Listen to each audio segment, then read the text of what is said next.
and welcome back to Battle Android Reviews. Today we'll be looking at Night Viper version 4 from the 2013 Retaliation line, the movie line. This figure is a great figure and a pretty good update. He's not a one-for-one recreation, but they did as best they could. So let's compare. We've got the black helmet with the green flip-down visor. I didn't take it off. He does not stand on this stand very well. Sorry about that.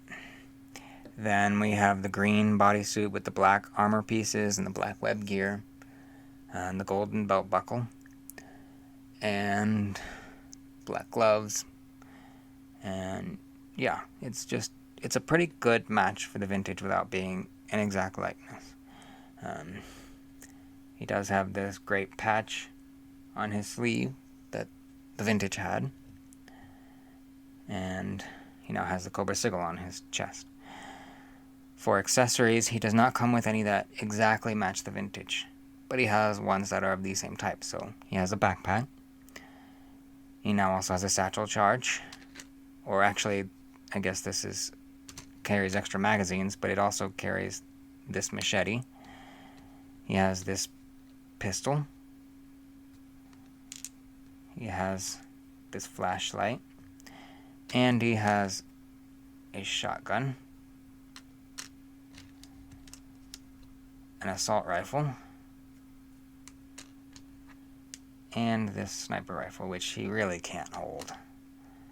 And then, like the vintage, he comes with a removable scope accessory. This time it's not the whole monocle, it's just this cap for it. And it comes on here, like so.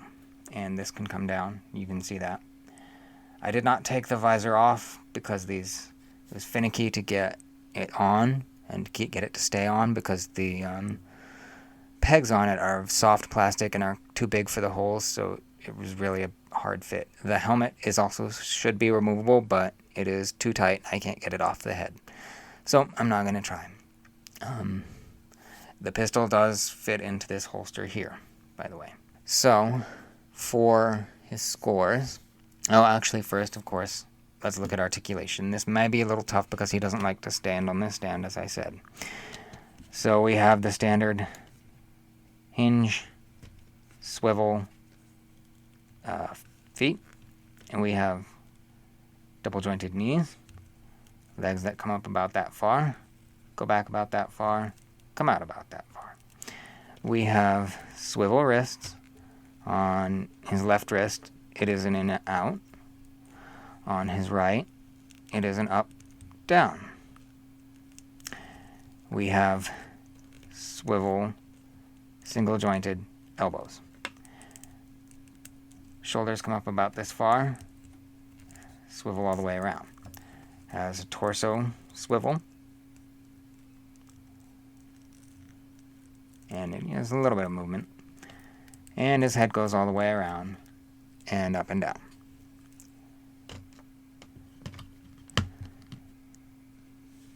So, for his scores, he has an 8 for fidelity, because again, it's not an exact match, but it's as close as they can get, and they did a really good job. He has a 9 for quality. He's a really good figure.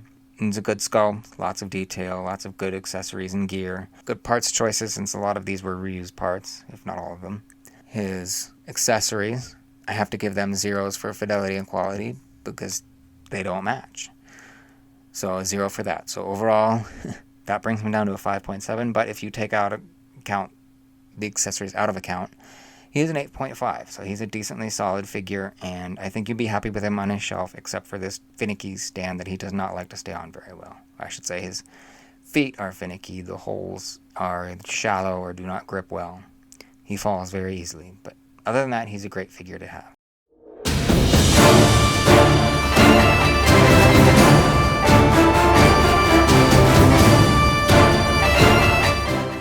And there is one variant for the Night Viper that I do want to mention. It is a full body mold paint variant. So the very next year in 2014, for the 50th anniversary line, in a 2-pack paired up with Lowlight, they released Night Viper version 5, who is the exact same mold as I said of version 4, but he's in red and black instead of green and black. That's the only difference. So for his scores, he gets a fidelity score of 5. His quality score is still a 9, and his accessory scores are still 0. So his overall average is a 4.7 or a 7 if you don't take the accessories into account. And of course, normally with multiple figures I would go into why I pick one over the other, but of course, really this doesn't come into play for that.